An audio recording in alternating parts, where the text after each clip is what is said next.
नारी शक्ति वंदन अधिनियम के आने के बाद हर सेक्टर में महिलाओं के योगदान और उनकी बढ़ती भूमिका की चर्चा हो रही है। आज कई रेलवे स्टेशनों का संचालन भी पूरी तरह से महिला कर्मचारियों द्वारा किया जा रहा है। मैं ऐसे प्रयासों के लिए रेलवे की सराहना करता हूं। देश की सभी महिलाओं को नारी शक्ति वंदन अधिनियम के लिए फिर से बधाई देता हूं। साथियों, आत्मविश्वास से भरे इस माहौल के बीच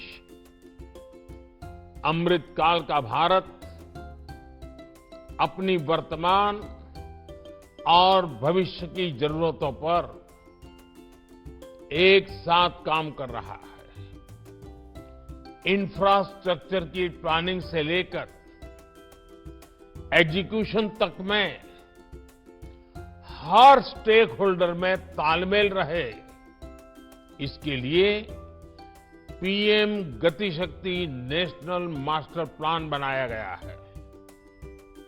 देश में ट्रांसपोर्टेशन का खर्च कम हो, हमारे एक्सपोर्ट्स की लागत कम से कम हो, इसके लिए नई लॉजिस्टिक पॉलिसी लागू की गई है।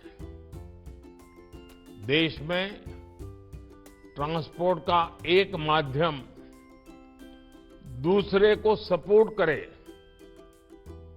इसके लिए मल्टी मॉडल कनेक्टिविटी पर जोर दिया जा रहा है। इन सारे प्रयासों का बड़ा लक्ष्य यही है कि भारत के नागरिक के लिए ईज ऑफ ट्रैवल बढ़े, उसका कीमती समय बचे। ये वंदे भारत ट्रेनें इसी भावना का एक प्रतिबिंब है।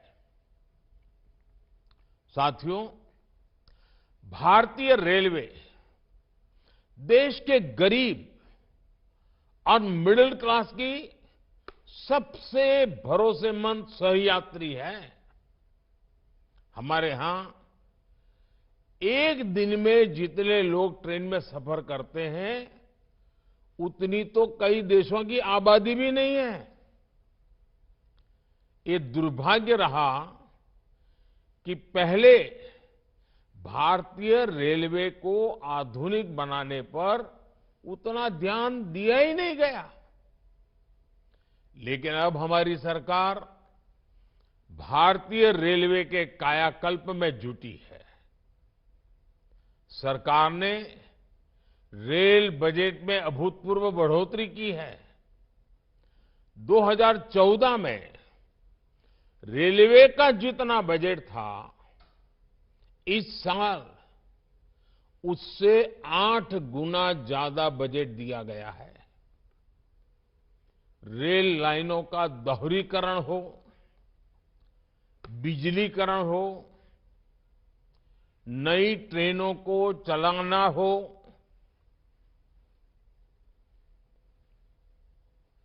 नए रूट्स का निर्माण हो, इन सभी पर तेजी से काम हो रहा है।